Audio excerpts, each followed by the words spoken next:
यहाँ के हालात बताने की जरूरत नहीं है। मुरीदीन का ये सिलसिला देखकर, इस मैदान में बैठे हुए इस जम्मे गफीर को देखकर एक अजीब सी कैफियत तारी है। काश मैं बहुत पहले ही यहाँ आ गया होता। वजह यह है मेरे अजीजों, खंबात एक छोटे से कस्बे का नाम है या एक छोटे से गांव का नाम है, और जहां तक हमें सुनने में आया कि एक जंगल था, यहाँ पर कोई आबादी नहीं थी, लेकिन एक आले रसूल के कदम यहाँ पर आए हैं। गौसे पाक का साहबजादा यहाँ आराम कर रहा है, लेकिन उसकी खिदमत के लिए भी जिसको चुना गया वो भी आले गौस है, वो भी आले रसूल है। एक बात मैं आपको बताता हूं, बहुत सारे लोगों को ऐसा लगता है, मुझे स्टेज पर चढ़ते हुए देखते हैं, उतरते हुए देखते हैं, बस इतना ही जाहिर बहुतों को यूट्यूब पे दिखता है, तो बड़ा आसान लगता है कि यहाँ स्टेज पे चढ़ते हैं बड़ी इज्जतों के साथ, उतरते भी हैं बड़ी इज्जतों के साथ, लेकिन इस मिंबर पर आने तक के लिए जो हमारा सफर होता है वो कोई नहीं जानता। कभी कभार 25 घंटे, कभी कभार 36 घंटे का सफर। मैं ये मिसाल इसलिए दे रहा हूं, इस सजे हुए संवरे हुए माहौल को देखकर कुछ लोगों के दिमाग में ये बात आती है, हजरत रईस अशरफ साहब को पका पकाया हुआ हलवा मिल गया, ये जंगल को मंगल बनाने में कई साल बीत गए, हजारों साल नरगिस अपनी बेनूरी पे रोती रही, बड़ी मुश्किल से होता है चमन में दीदावर पैदा। आज बदगुमानी करने वालों की एक अलग कतार है। उन लोगों को ऐसा लगता है कि माहौल जम गया है और इनको पका पकाया हुआ मिला है। अरे नादानो, सफर करो, तुम्हें पता चलेगा 40 साल का सफर क्या होता है। नारे तकबीर, नारे रिसालत, उर्से सरकार शाहे मीरा, हमारी ताकत हमारी हिम्मत। अरे किसी कस्बे से, किसी देहात से कोई एक छोटे खानदान का तालिब इल्म आकर के बस गया होता तो समझ में आती बात कि घर बार कुछ नहीं है, खाने पीने की कमी थी, निकल गया था। लेकिन ये उस खानदान से आया हुआ शहजादा है जहां अकाबिर वक्त अपने ताज जूतियों में रखने पर फख्र महसूस करते हैं। मखदूम अशरफ समनानी किसी छुपे हुए शहजादे का नाम नहीं है, हिंदुस्तान की मांग का नाम है। मांग ना हो तो कोई खूबसूरती नहीं है। महबूबे सिमनानी, शाहे सिमना, उस आस्ताने का ये शहजादा सैयद अशरफ, रईस अशरफ। आपको ऐसा लग रहा होगा कि इनकी फजीलत में मैं बयान करने के लिए खड़ा हूं। आमतौर पर मेरी आदत नहीं है, लेकिन मैं हकीकत बोलने का हमेशा आदी हूं। उसकी वजह भी है। अभी नाज़िम इजलास आपसे कह रहे थे, नाज़िम इजलास ये बात कह रहे थे, ये किस तरह से निडर होकर के बात बोलते हैं, मेरी बात नहीं है। आप मुंबई चल करके देखें, मोइनुल मशाइख जिस वक्त चाहे, जिस मामले पर चाहे खुल करके बोलते हैं। या अगर मैं बोलता हूं, बात सिर्फ इतनी है मेरे अजीजों, हक बोलने के लिए खून साफ होना चाहिए और माँ बाप अच्छे होने चाहिए। नारे तकबीर, नारे रिसालत, उर्से सरकार शाहे मीरा, मुहाफिज़े नामूसे रिसालत। हलाल खून हो, माँ बाप सही नस्ब के हो। हक बोलने में डर किस बात का है, खौफ किस बात का है।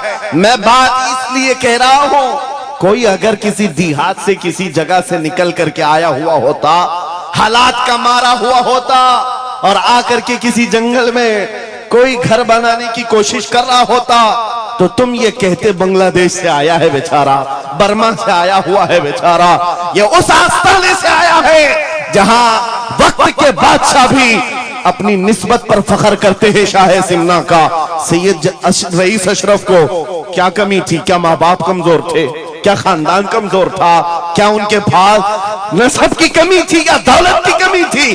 कुछ न हो करके अगर सब छोड़कर एक जंगल में आकर आबाद होता है, यह आले रसूल की शान है, यह आले रसूल की शान है।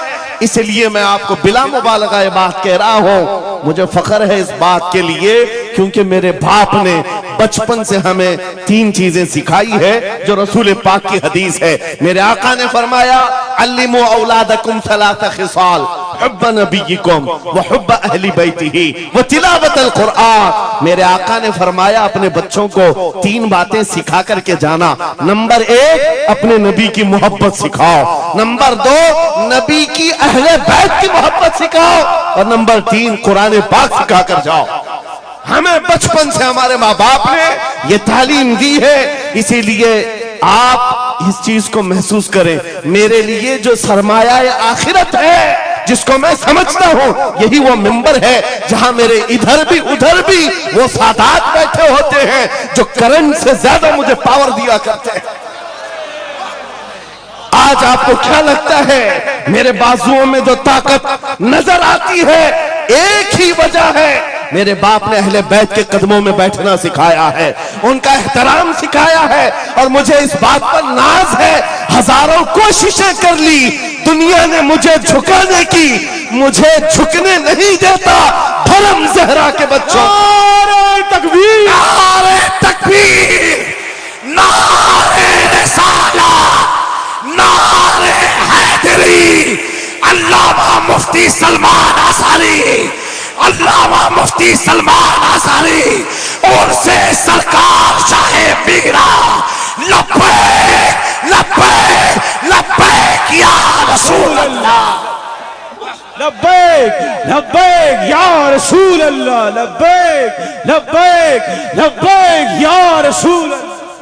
मैं उन चीटरों से कहना चाहता हूं जो अपने जमात में बैठकर गद्दारी करते हो, अगर तुम्हें अहले बैत के चेहरों पर भी निफाक है, इनकी मोहब्बत में तुम्हारे अंदर बुग़्ज़ है, तो फिर अपनी आखिरत का सोचो, अपनी आखिरत का सोचो। किसके पास जाओगे, किसके पास जाओगे?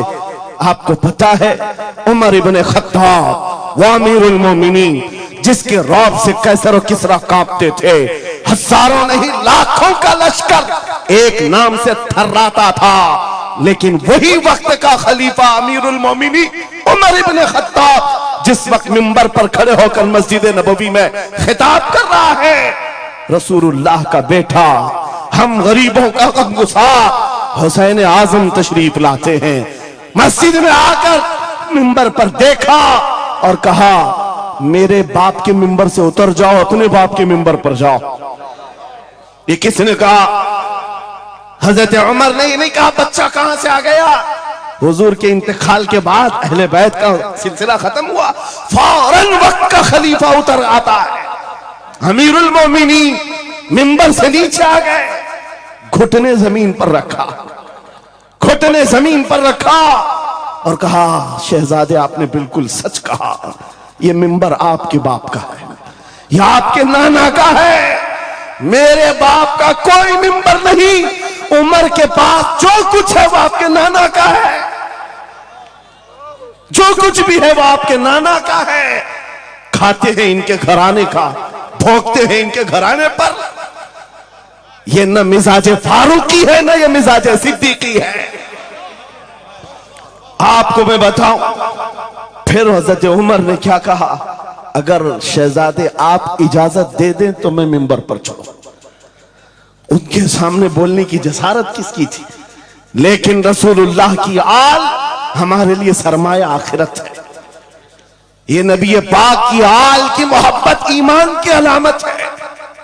बेटा उमर फारूक रज़ी अल्लाह ताला अन्हु का है, आम नहीं है, वो भी सहाबी रसूल है, सहाबी रसूल हैं। बाहर किसी मामले में तकरार हो गई इमाम हुसैन के साथ, वो हजरत अली के बेटे, ये हजरत उमर के बेटे। आपको ऐसा लगता हो तो सुनो, हजरत उमर तो खिलाफत पर थे, हजरत अली नहीं थे उस वक्त। हो सकता है छोटी उम्र में कुछ बहस हो गई, बहस होने के बाद ये तकरार हुई तो इमाम हुसैन ने अब्दुल्ला बिन उमर हजरत उमर के बेटे को सिर्फ इतना कहा, तुम मेरे से क्या बहस कर रहे हो? तुम्हारा बाप मेरे नाना का गुलाम है,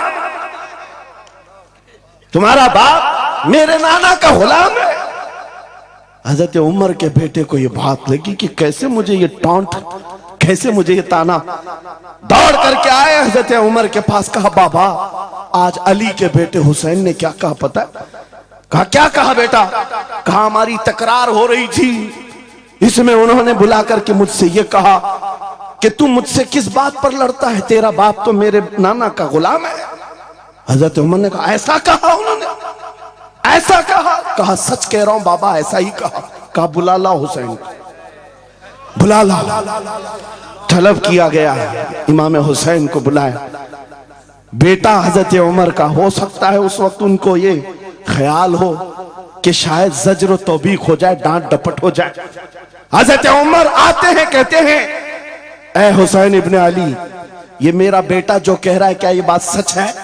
क्या आपने इसको ऐसा कहा कि तेरा बाप मेरे नाना का गुलाम है? इमाम हुसैन ने कहा हाँ सच बोलता हूं, हाँ मैंने कहा। कहा कह के बताओ कैसे कहा, कह के बताओ कैसे कहा? कहा मैंने इनसे कहा तेरा बाप मेरे नाना का गुलाम। हजरत उमर ने कहा और एक बार कहो। फिर कहा और एक बार कहो। उसके बाद उमर इब्ने खत्ताब की आंखों से आंसू निकले। कहा अपने बेटे को क्या बेहतरीन तकरार करके आया है, ये हुसैन यहां गवाही दे रहे हैं, कल क़यामत के दिन ये इतना कह दे मेरी जिंदगी वसूल है।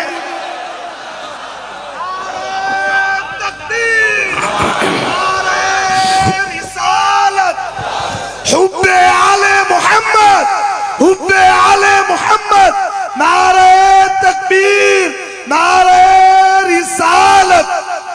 सच बता रहा हूं, डॉक्टर साहब यहां आकर के अभी जो लंगर की कैफियत बता रहे थे, और उनके पढ़ने से पहले मैं भी लंगर खा के आया। आपको एक सच्ची बात बता रहा हूं, शाह मीरा के सामने मिंबर पर बैठा हूं, मुझे आखिरी वक्त तक ये ख्याल नहीं हो रहा था कि मैं किस बात पर बात करूं, मैं बयान किस चीज पे करूं। मैंने जो कुछ शुरू किया था शायद ये शाह मीरा ने मुझसे बुलवाया। अब सुनो, जो कुरान पाक की मैंने आयत पढ़ी, रब ने फरमाया वअतसिमू बिहब्लिल्लाहि जमीआ, ऐ लोगों सब के सब अल्लाह की रस्सी को मजबूती से पकड़ो। अल्लाह की रस्सी क्या है? क्या ये आसमान से नीचे लटकती है? कोई रस्सी है जिसको पकड़ना है? मुफस्सिरीन से पूछो, कुरान की तफसीर करने वाले कहते हैं अल्लाह की रस्सी मुहम्मदुर रसूलुल्लाह है और उनकी अहले बैत है। उनके अहले बैत को अल्लाह की रस्सी कहा गया है। सबके सब मिलकर के अगर इस रस्सी को पकड़ ले, मेरे अजीजों, ये इख्तिलाफात, ये इंतशारात, ये जिस कदर आज हमारे दरमियान तफर्रुकात शायद नहीं होते। हमारा मरकज, हमारा मावा, हमारा मलजा एक ही है। इस मिंबर ने आज लोगों को यह सिखाने की कोशिश की है, तुम जिस तरह मशरब और सिलसिलों में बट करके ये समझते हो कि मेरा खित्ता अलग है, इसका खित्ता अलग है, मेरे अजीजों ये एक पूरा सिलसिला है, 700 साल पुराना सिलसिला, 700 साल पुराना सिलसिला। मगर इस मिंबर पर बैठ करके इश्क मोहब्बत के नारे लगवा रहे हैं। वजह यह नहीं है कि यहां की कोई पब्लिसिटी है, बल्कि यह बताना है इसलिए कि अहले बैत ही ये जानते हैं जो हमारे नाना की कदर करेगा, हम जिंदगी भर उसकी कदर करेंगे। आपको क्या लगता है आला हजरत का नाम, उनके मसलक का नाम रोटी सेकने के लिए लिया जाता है? मेरे अजीजों, आला हजरत का नाम, मसलक आला हजरत का नाम इसलिए लिया जाता है, डाल दी कल्ब में अजमत मुस्तफा सैयदी आला हजरत पे नारे तकबीर, नारे रिसालत, इश्क मोहब्बत, इश्क मोहब्बत। इश्क मोहब्बत उर्से सरकार शाह मीरा। मुझे मेरे मुर्शिद गिरामी हुजूर ताजुश शरिया रहमतुल्लाह ताला अलैह एक बात कह करके मिस्र भेजे थे। जाने के वक्त कहा था नाम की कोशिश मत करना, हुजूर का काम करना। और उन्होंने ये शेर पढ़ करके कहा था, आखिरी महफिल थी उस वक्त, मेरी तालिब इल्मी की जमाने की बात कर रहा हूं, ये पढ़ करके बयान किया था। आला हजरत को देखना, उन्होंने ये खुद कहा है, बेनिशानों का निशान मिटता नहीं, मिटते मिटते नाम हो ही जाएगा।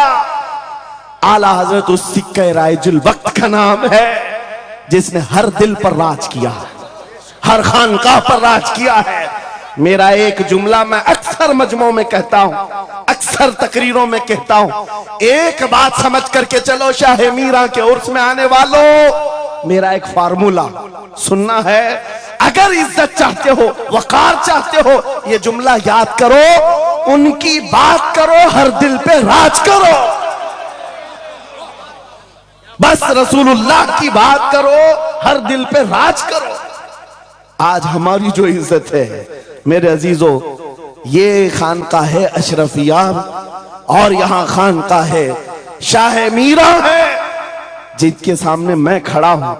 लेकिन आपको मैं बताऊं, मैं अपनी किस्मत पर फख्र करता हूं। यही वक्त होगा, कल की रात में माररा मुतहरा में मौजूद था, वहां सादात किराम के सामने अजीजा ने गिराम, ये अहले बैते अतहार के इन तमाम मिंबरों का सफर करते करते हमें एक पावर मिलता है, ताकत मिलती है। और आला हजरत का वो मिशन समझ में आता है कि आला हजरत ने रसूलुल्लाह के दरबार की नौकरी की थी। मेरे आका की दरबार की नौकरी का सदका अल्लाह ने उन्हें ऐसे अता किया है।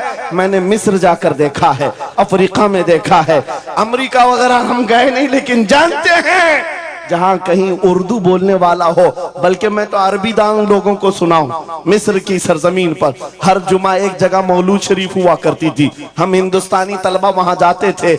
मिस्र के रहने वाले उस्ताद हैं, जब महफिल मीलाद खत्म होती कहते हैं हिंदुस्तानी तलबा को, खड़े हो जाओ, वो पढ़ो मुस्तफा जाने रहमत पे लाखों सलाम, वो पढ़ो। हम पढ़ते थे मगन होकर। एक बार मैंने उनसे पूछा था कि हुजूर आपको समझ में आता है ये सलाम? ये तो उर्दू में लिखा हुआ है, उर्दू बोलने वाले ही पूरा नहीं समझ पाते, आप समझते हैं? कहते हैं समझने की जरूरत नहीं, इश्क की बोली हर जमाने में हर जगह एक ही होती है। इश्क में बोला हुआ वो कलाम है, अरबी हो कि हिंदी हो, दिल को समझ में आने लगती है। मैं ये बात कहने जा रहा हूं मेरे अजीजों, उस रस्सी को मजबूती से पकड़ो, इख्तिलाफात नजर नहीं आएंगे, बात खत्म हो जाएगी। आज से 2 साल कबल एक कुत्ता यहां पर हिंदुस्तान में भौंकता था, खिंजीर का बच्चा जब नबी पाक की शान में भौंकता था, इस फकीर ने उसे ललकारा था। मेरा नाम, मेरी इमेज लोगों के सामने है, मैं वाकया तफसील से नहीं बता रहा हूं, मैं अपनी बात आपके सामने ये रखना चाहता हूं। जिस वक्त उस खबीस मलऊन को पुकारा, आपको पता है हम तो एक छोटे से इलाके से उसको पुकारे थे, लेकिन निशाना सटीक जाकर लगा और उसके बाद कुत्ता बिलबिलाया भी, मैदान में आने की बार बार कोशिश करता रहा, लेकिन अब तक वजूद नहीं है।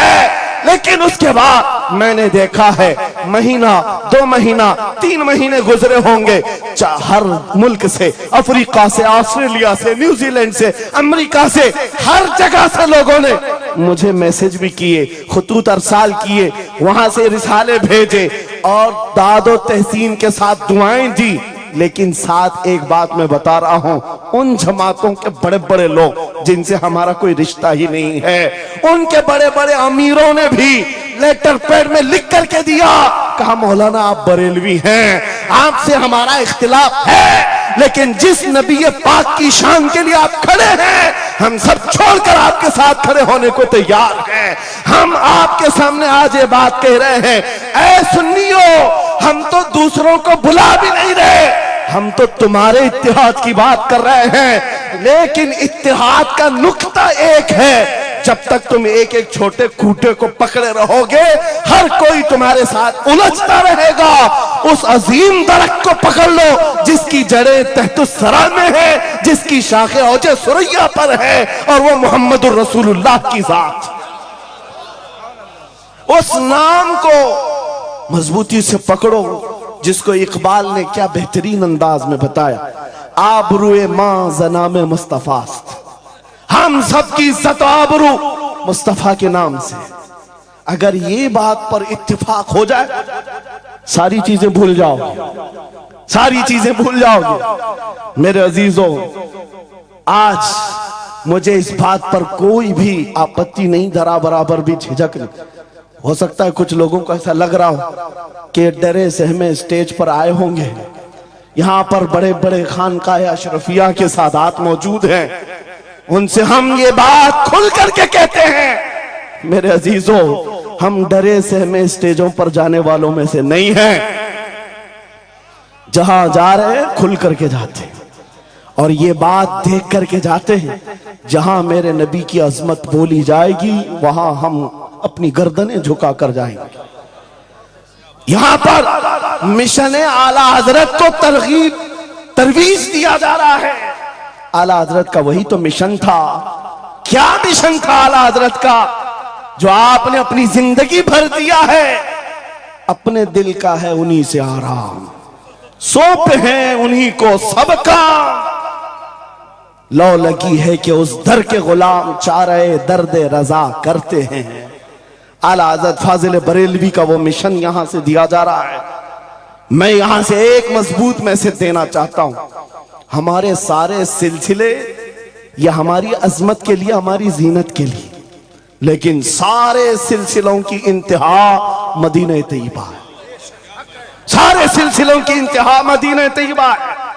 तुम्हारा पीर जितना भी बड़ा हो, देखने में बहुत बड़ा भी दिखता हो, लंबा चौड़ा जुब्बा पहनता हो, बड़ा अमामा भी पहनता हो, सब कुछ हो, लेकिन अगर नबी का वफादार नहीं तो वो कुत्ते से जलील है। पीर नहीं है, वो कुत्ते से जलील है। और अगर तुम्हारा पीर पैबंद लगे, कपड़े उलझे भाल में है, लेकिन उसके सामने बैठो तो नबी की याद आने लगे, ये सिलसिला हक्का की अलामत है। हुजूर पाक सल्लल्लाहु ताला अलैहि वसल्लम हमारा महवर है, मेयार है। तुम जहां कहीं जाकर के आओ, घूम करके आओ, इस बात पर तुम्हें आज जमा होना चाहिए, इस बात पर जमा होना चाहिए। हुजूर पाक सल्लल्लाहु अलैहि वसल्लम की अज़मत बोलो, हर दिल पर राज करो। आज सदियां बीत गई, एक कलाम सबको याद है। अभी मैं आपको बताऊं, 2 साल पहले किस कुत्ते ने क्या भौंका हुजूर की शान में, लोग भूल गए। हो सकता है, और भूलना भी चाहिए, याद रखने की चीज ही नहीं। आपको तो थोड़ा बहुत याद होगा, दिल्ली से भौंकता था, कोई लखनऊ से भौंकता था, नबी की शान में गुस्ताखी करता था। ये तो तुम्हारे जमाने की बात कह रहा हूं, 2 साल में भूल गए। लेकिन 1400 साल पहले आशिक़ रसूल ने कहा था, वह अहसनु मिन कलम तरक़त्तु आइनी व अजमलु मिन कलम तलिदिन निसाउ खुलिक़्त मुबर्रअम मिन कुल्लि आइबिन कअन्नका कद खुलिक़्त कमा तशाउ। हस्सान बिन साबित रसूलुल्लाह के सहाबी हैं, हुजूर को देखकर कहा था, आपसे ज्यादा हसीन मेरी आंखों ने देखा नहीं, आपसे ज्यादा खूबसूरत किसी माँ ने जना नहीं। ये कलाम आज भी गूंजता है, हर एक को पता है। पता ये चला, नबी की अजमत बोलने वाला हमेशा जिंदा रहता है और भौंकने वाला मौसम के कीड़ों की तरह गायब होता है, खत्म हो जाता है। इसलिए कौन सी जिंदगी चाहिए, देख लो। आपके सामने मिसालें हैं, इसलिए मैं जिक्र करता हूं, वरना मैं अपने ये मुकद्दस स्टेज गलीज लोगों के जिक्र से नापाक भी नहीं करना चाहता, किसी के नाम लेकर के, वरना डर की बात नहीं, डर से नहीं। आपको पता है, एक राफजी कुत्ता दीन बदल कर निकला था लखनऊ से, धर्म परिवर्तन और मीडिया की सुर्खियां बटोरने के लिए हॉट कुर्सी पर जाकर बैठकर, ये सब प्रोपेगेंडा है। उनको ये लगता था कि खलबली मच जाएगी 30 करोड़ मुसलमानों। अरे बड़ा आदमी दीन छोड़कर चला गया, मुसलमानों से हट करके दूसरे धर्म में चला गया, नाम भी बदल लिया, धर्म भी बदल लिया, सब छूट गया और गया। 6 महीने तक धोतियों के नीचे उनका फुजला चाटता रहा और उसके बाद पता चला कि पुजारियों ने किक मारकर निकाल दिया, खत्म हो गया। 6 महीने के बाद आकर एक गुफे में बैठकर वीडियो बनाने लगा, मुख्यमंत्री जी, प्रधानमंत्री जी, मेरे जान को बचा लो। 6 महीने में ही तुम्हारा ये हशर हो गया। धोबी का कुत्ता, ना घर का ना घाट का। 100 साल पहले आला हजरत ने ये फरमाया था, या रसूल अल्लाह, जो तेरे दर से यार फिरते हैं, दर बदर यूं ही खार फिरते हैं। नारे तकबीर, नारे रिसालत, अज़मत मुस्तफा, लब्बैक लब्बैक लब्बैक या रसूल अल्लाह, लब्बैक लब्बैक लब्बैक या रसूल अल्लाह। बस ये दौलत तुम्हारे अंदर आ जाए, जब मिंबरों के करीब हो जाओ, जब कभी मसाजिद या खानकाहों के करीब हो जाओ, औलिया कामिलीन का अदब अपनी जगह पर, वो असल नहीं है, असल वो रसूलुल्लाह की जात। मौलाना रोम फरमाते हैं, मौलाना जलालुद्दीन रूमी औलिया के बारे में कहते हैं कि कुछ लोग ये समझ बैठते हैं कि औलिया हमारे पीराने इज़ाम, मेरे अजीजों, ये जरिया है नबी तक पहुंचाने का। और अगर कोई पीर तुमको रसूलुल्लाह तक नहीं पहुंचा रहा है तो फिर वो 2 नंबर वाला है। वो हुजूर की अजमत नहीं बताता, हुजूर तक नहीं ले जाता, वो 2 नंबर का है, झूठा है। मौलाना रोम फरमाते हैं, शीशे पर कभी दिन के वक्त सूरज की रोशनी पड़ती है और शीशे को तुम जिधर घुमाओ सामने भी रोशनी पड़ती। बचपन में हम करते थे, छोटा सा शीशा लेते, सूरज को दिखाते और उस पर रोशनी आती है, जिधर भी करो इधर उधर रोशनी जाती रहती है। मौलाना जलालुद्दीन फरमाते हैं, वो जो जमीन पर इधर उधर रोशनी घूम रही है वो शीशे की रोशनी नहीं है, धोखा मत खाना, ये सूरज की रोशनी है। सूरज की रोशनी शीशे पर पड़ी और ये शीशा जिधर घूमा उधर रोशनी। इसलिए याद रखना, पूरी जमीन पर जितने औलिया कामिलीन हैं ये शीशे के मानिंद हैं, इनके दिलों पर जो रोशनी पड़ती है वो मदीना तैयबा गुंबद खजरा से आती है और ये फिर जिस तरफ जाते हैं उस तरफ रोशनियां होती हैं। लेकिन साथ में तुम्हें ये याद रखना कि ये रोशनियां असल नहीं, इनके कल्ब पर जो रोशनी पड़ रही है वो गुंबद खजरा से आ रही है। बस वो असल चीज को मजबूती से पकड़ो। कुरान यही कहता है, वातसिमू बिहब्लिल्लाहि जमीआ, अल्लाह की रस्सी को मजबूती से पकड़ लो। आबरूए माज़ना में मुस्तफास, उनके जो हम गुलाम थे, खल्क के पेशवा रहे, उनसे फिरे जहां फिरा, फिराई कमी वखार में। सबब कुछ और है जिसे तू खुद समझता है, जवाल बंदे मोमिन का बेजरी से नहीं। इकबाल ने कितने अच्छे अंदाज में ये मैसेज दिया था। आपको एक बात मैं बताऊं, पेट में दर्द हो रहा है और आपको पता है, किसी को भी अल्लाह ना करे कैंसर है, लेकिन फिर भी वो छुपाते हुए ये कह रहा नहीं गैस हुआ है, हाँ एसिडिटी हुई है, चूरन खाए घूम रहा है। अरे बड़ी बीमारी है, तुझे पता है अगर तो खुल करके इलाज कर ले। इकबाल कहते सबब कुछ और है जिसे तू खुद समझता। तुमको मालूम है हमारे जवाल का सबब क्या है, तुमको सबको मालूम है, बोलते क्यों नहीं? फिर रोते हो सियासत नहीं है, क़ियादत नहीं है, जमात नहीं है, एजुकेशन नहीं है, ये सब तो गाते रहते हो, ये सब चीजें नहीं है। असल सबब कुछ और है जिसे तू खुद समझता है।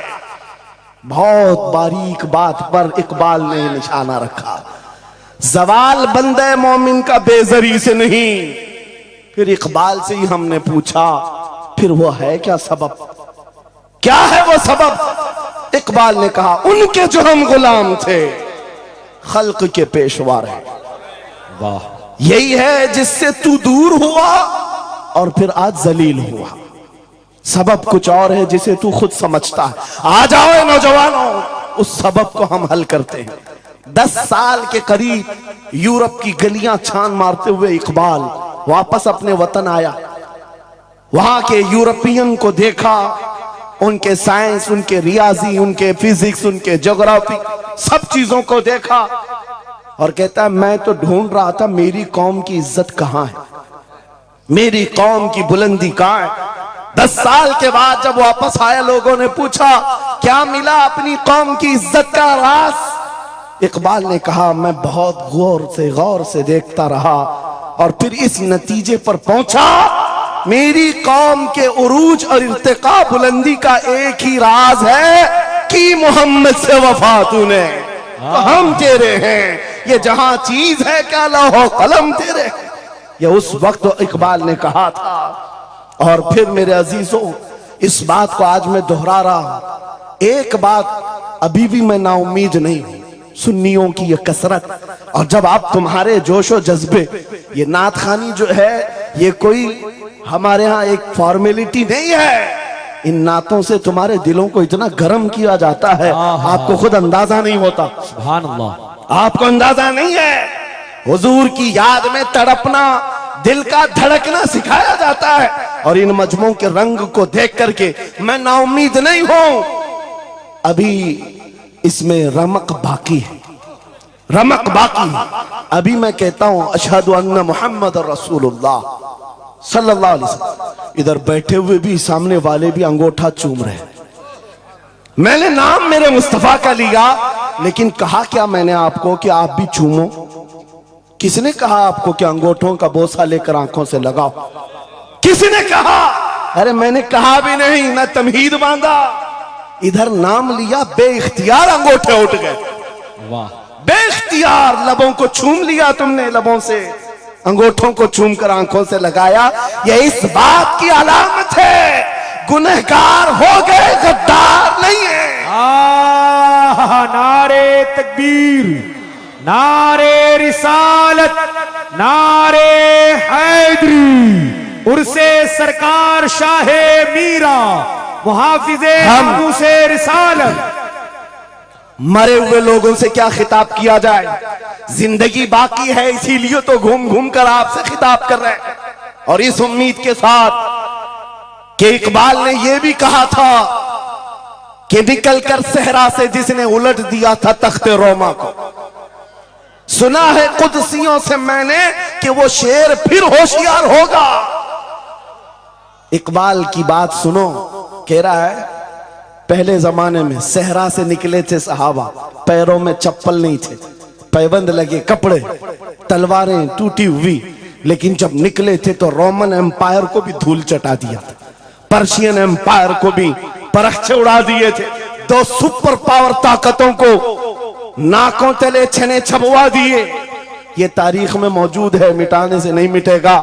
इकबाल ये कहता है ये जो हालात हुए थे, ये देखकर मुझे अंदाजा है वो दिन आएगा मोहम्मद अरबी का शेर फिर होशियार होगा। हम वो होशियार करना चाहते हैं। ये नहीं कि मैं कहता कि हम हैं, ये हैं, वो हैं। खुदा किसी भी दिन, किसी भी जमात में, किसी भी इलाके में एक दिन सलाहुद्दीन को जरूर पैदा करेगा और फिर वो आएगा, इनकलाब लाएगा।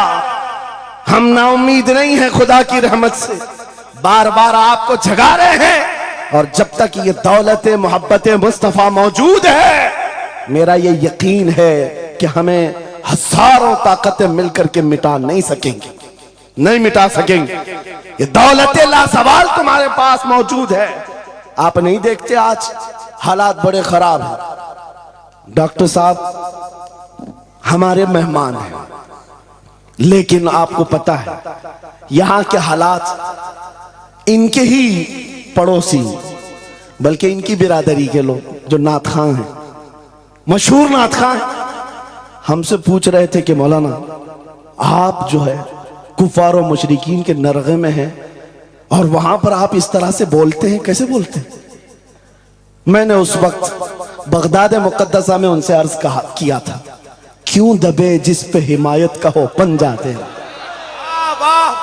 क्यों दबे जिस पे हिमायत का हो पंजा तेरा, शेर को खतरे में लाता नहीं कुत्ता तेरा।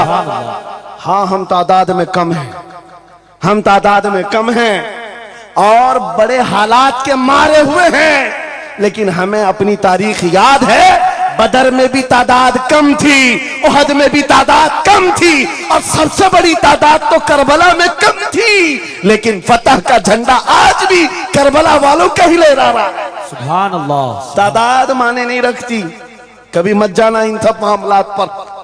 आज जो ढकोसले पैदा किए जाते, तुम्हें मुर्दा किया जा रहा है। कुछ मत बोलो, हालात बड़े खराब हैं। इनसे पूछो तुम्हारे बाप दादा के जमाने में हालात अच्छे थे, वो भी कहेंगे हालात उस वक्त भी खराब थे, उस वक्त भी खराब थे। हरे सुबह अजल की बात कर रहा हूं, इस्लाम का सूरज तुलू हुआ कि मक्का के हालात खराब ही थे, मदीने हुजूर हिजरत करके गए, हालात खराब ही थे। मैं आपको बताऊं, मेरी फिक्र करने वाले उलमा बड़े बड़े सादा बहुत दुआ करते हैं, लेकिन साथ में ये भी कहते हैं थोड़ा सा एहतियात से। क्या आपका होना यहां कौम के लिए जरूरी, इफादा इस्तिफादा लोगों का चलता रहेगा, फायदा होता रहे। मैं एक बात कहता हूं, मैं तो बहुत छोटा सा, बल्कि मैं कोई घास के लायक भी नहीं। इमाम हुसैन का होना कितना जरूरी था। सहाबा कराम के जमाने में अहले बैत का वो सबसे बड़ा चेहरा इमाम हुसैन का होना जरूरी था कि नहीं था? उस वक्त भी ये कहा था सहाबा ने, मक्का से जब करबला जा रहा था ये काफिला, हाथ जोड़कर कहा था मौला हुसैन मत जाए, आप रसूलुल्लाह की निशानी है, आप मत जाए, आपसे खल्के खुदा को फायदा होगा। मेरे अजीजों, मैं ये बात आज कहता हूं, हमारी कोई वकात नहीं, हमारी कोई हैसियत नहीं जो ये समझता है अपनी कुटिया बचाने के लिए कि हमारे होने के बाद बहुतों का फायदा होगा। अरे इमाम हुसैन के होने से कितना फायदा होता, मगर उस हुसैन आजम ने ये नहीं देखा, बल्कि निकल करके उस मैदान में निहत्ते बच्चों के साथ चले आए थे और गर्दन भी कटा दी। ये समरा आज तक देखने को मिलता है। इस्लाम जिंदा होता है हर करबला के बाद। सुभान अल्लाह। इमाम हुसैन ने अजीम उस रुखसत पर नहीं अमल किया था, अजीमत का रास्ता इख्तियार किया, चले आए। उस वक्त भी सहाबा ने उनसे कहा था आपका होना बहुत जरूरी है, लेकिन इमाम हुसैन की नजर में यह बात थी रह लेंगे चंद साल, लेकिन लोगों के दिलों में जो नर्वसपन होगा, शरीयत की धज्जियां उड़ती हुई देख करके बड़े बड़े लोग खामोश हैं, तो आइंदा आने वाली नस्लें भी इसी तरह कंप्रोमाइज करती हुई चली जाएंगी। मेरे अजीजों, मैं आज खुल करके बताता हूं, मेरी पुष्ट पनाही करने के लिए बड़े बड़े उलमा मौजूद है, एक भी हुकूमत का कुत्ता नहीं है और ना ही जरूरत है। जब कभी पहली मर्तबा मैं तन्हा खड़ा था मुंबई की सरजमीन पर, हुजूर मोइनुल मशाइख मेरे साथ, उस वक्त भी साथ थे, आज तक है। और ये भी बात बताऊं, आपका मैं मुफ्ती होऊंगा लेकिन इनका बाबू, ये हमेशा एक ही बात, ये सारी चीजें मेरे साथ हैं, लेकिन फिर भी मैं खुल करके आपके साथ ये कहता हूं, बच्चे मेरे भी हैं, बीवी खानदान मेरा भी है, लेकिन एक चीज सताती है आज कि अगर आज आप सबकी बातें सुन करके हम भी कहें थोड़ा जी लेंगे, हम भी 10 साल 12 साल 14 साल जो जिंदगी मिल जाए जी लेंगे, क्योंकि इनको ना बोलेंगे तो छोड़ देंगे, आसानी से रहने देंगे।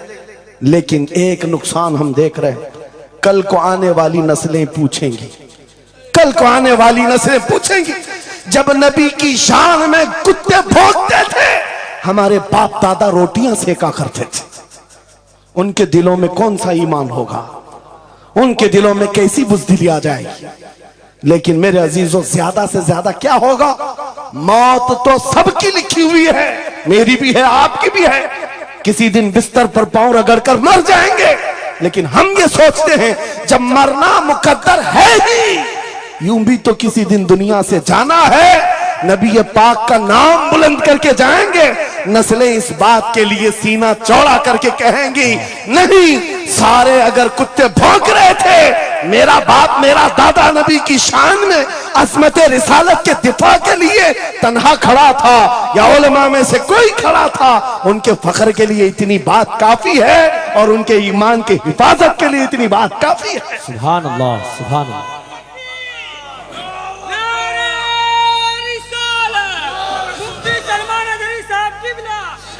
इस अजमत रिसालत के लिए आपको क्या समझ में आता है?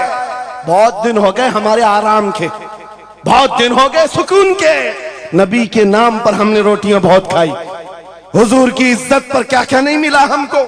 कौन से दिन तकलीफ आई है, कौन सी दिन तकलीफ आई है? ये अहले बैत को देख रहे हो? आपको पता है वो बाबुल हवाइज इमाम मूसा काजिम, अहले बैत के इस बड़े इमाम की बात कर रहा हूं जो इमाम जाफर सादिक के बेटे हैं, लेकिन 7 साल तक वक्त के जालिम तागूती ताकतों ने जेल में रखा, जहर देकर के खत्म किया है। आपको पता है इमाम मोहम्मद बिन हसन अस्करी जिनको जहर देकर के खत्म किया गया, अहले बैत था जिन्होंने 20-20 साल जेल काटी है। रसूलुल्लाह के शहजादे थे वो, रसूलुल्लाह की आल थे। आज तो लाखों में है, उस वक्त तो नबी के शहजादे चुनिंदा थे, पूरी दुनिया के वो मरकज थे, लेकिन जेलों में 20-20 साल गुजारे। किसी को 10 साल, किसी को 12 साल, किसी को 20 साल। आपको पता है इमाम मूसा काजिम को जंजीरों से भी मारा गया था, जंजीरों से। आप अपने बाप को मार खाता हुआ देख करके नहीं बर्दाश्त कर पाते। हमारे वो अजीम इमामों की बात कर रहा हूं जिन्होंने मेरे नबी की शरीयत की दिफा के लिए जेलों की जिंदगी, हत्ता के रिवायत ये बताती है मौला इमाम मूसा काजिम का जनाजा भी जेल से निकला। मेरे अजीज हो, ये सब क्या बातें सिर्फ बयान करने के लिए रह गई? उलमाए ज़वील एहतराम इस मनसब को हाथ समझेंगे। आज ज्यादा से ज्यादा यही होगा। इसी किछोछा मुकद्दसा के एक बुजुर्ग थे जो मेरे बहुत बड़े आइडियल है, सैयद मुजफ्फर हुसैन कछोछे। आजादी के मौके पर बड़ी मुसीबतें उठाई और इनको पकड़ करके, एक शहजादा है किछोछा मुकद्दसा का आस्थाना, और जेल में डाल दिया गया था। आपको पता है किछोछा के उस शहजादे ने एक जवाब दिया था जो मेरा फेवरेट शेर है, पसंदीदा शेर है। आपने कहा था मुजफ्फर को मुकय्यद ना समझे सैयद, मेरी असीरी भी सुन्नत आबाई है। माशाअल्लाह, मेरी असीरी भी सुन्नत आबाई है। मुजफ्फर को मुकय्यद मत समझे सैयद।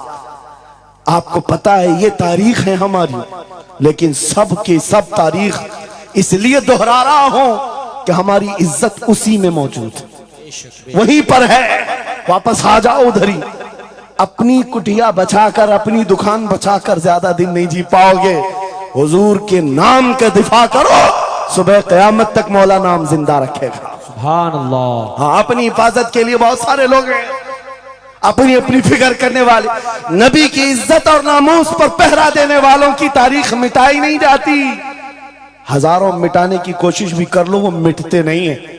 आज आपको पता है पैरों से माजूर खादिम हुसैन को कौन नहीं जानता। लोगों को डर भी लगता है उनका नाम लेने में कि गरजता था बंदा और खुद व्हील चेयर पर बैठता, लेकिन लाखों को खड़ा होना सिखा दिया। किस बात पर? क्या अपने बाप के कसीदे पढ़ता था? क्या अपने खानदान के कसीदे गुनगुनाता था? एक ही बात, रसूलुल्लाह की अजमत पर बात, हुजूर की इज्जत पर बात करो तो फिर पता चलता है 8 साल के बच्चे से लेकर 80 साल के बूढ़े के दिल में भी अल्लाह खुद मोहब्बत डालता है। वाह, सुभान अल्लाह, खुद मोहब्बत डालता है। सब चीजें मौजूद हैं उसी जात पर। एक बात मैं अब आपके सामने कहता हूं, गुफ्तगू समेटता हूं। आला हजरत का मसलक देखो, मिशन देखो, और आपको उसी बात पर मैं लाकर जमा कर दूंगा। और सुन्नियों का मजमा मुझे पता है, आधा शेर मैं पढ़ूंगा, आधा ये खुद ही कंप्लीट करेगा। और गारंटी के साथ कहता हूं, मुझे पता नहीं है कि मजमे के बारे में, लेकिन